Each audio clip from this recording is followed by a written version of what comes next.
Hey, it's Wednesday, time for another Action Figure Adventures video here on SEO Toy Review. Today, Baby Skeletor and I are taking a look at some ReAction figures from Funko based on Gremlins. I'm a big fan of the ReAction line, but when the Gremlins ones came out, I was a little conflicted. They seemed a little small for the value. And so I kind of passed on the Gremlins figures, and then recently, they started clearancing them out at FYE stores. And I wasn't able to grab all of them, but I got a pretty good chunk. I picked up Mogwai Stripe, Billy, the Cinema Gremlin, and Gizmo with Barney. The back of the package shows off the whole collection, and you can see I'm missing Gremlin Stripe and the Bandit Gremlin. So Gremlin Stripe's the only one that I am still kind of hunting down. The Bandit, I can kind of do without him. So Stripe has articulation at the head, and both of his arms can move up and down. And he comes with a little tabletop arcade game. These things were popular in the 80s. You could get Donkey Kong and a bunch of other games like this. And so it's a really fun accessory for him. Seems to be a pretty good scale to him, but I would say it's a little bit big compared to Billy. Speaking of Billy, he's a pretty typical looking male figure. He's got brown shoes, gray pants, and a red jacket.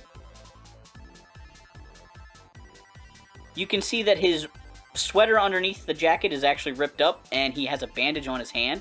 So this is, the way Billy was partway through the movie after getting attacked. And he also comes with his backpack as an accessory. I like that it has just the one strap, hooks over his back. It stays on pretty nicely, but it can, flop around a little bit, so you have to, be careful putting it on there. But it looks good, and it's a perfect accessory for him. Cinema Gremlin comes wearing 3D glasses. They are non-removable. He has articulation at the head, at the arms, and he has articulation at the legs, but this one really doesn't move. It does, but just not far. Whereas the other one goes up really high. So you can't really get him to sit down.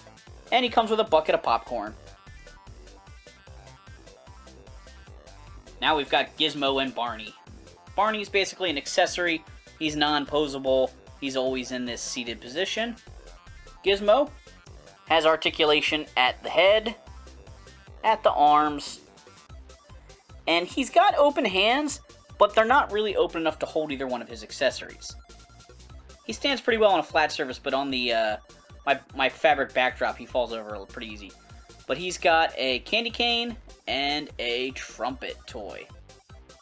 Even though he can't really grip them real well, you can kind of rest them in his arms. So if you wanted to display him with them, you could. I think it would be really fun if there was a way to get Gizmo to stay on Billy's shoulder like that, sort of like he's peeking out of the backpack. But that would take like a whole nother accessory, probably, or an alternate version of the characters. I just have him stuck on there with some poster tack, but it looks pretty ridiculous from the back. So if you're a fan of the movie Gremlins, I would highly recommend checking out these ReAction figures, especially the Mogwai Gizmo figure, and if you can find him, the Gremlin version of Stripe. Thanks for watching this Action Figure Adventures video. Do Baby Skeletor a favor, hit that like and subscribe button.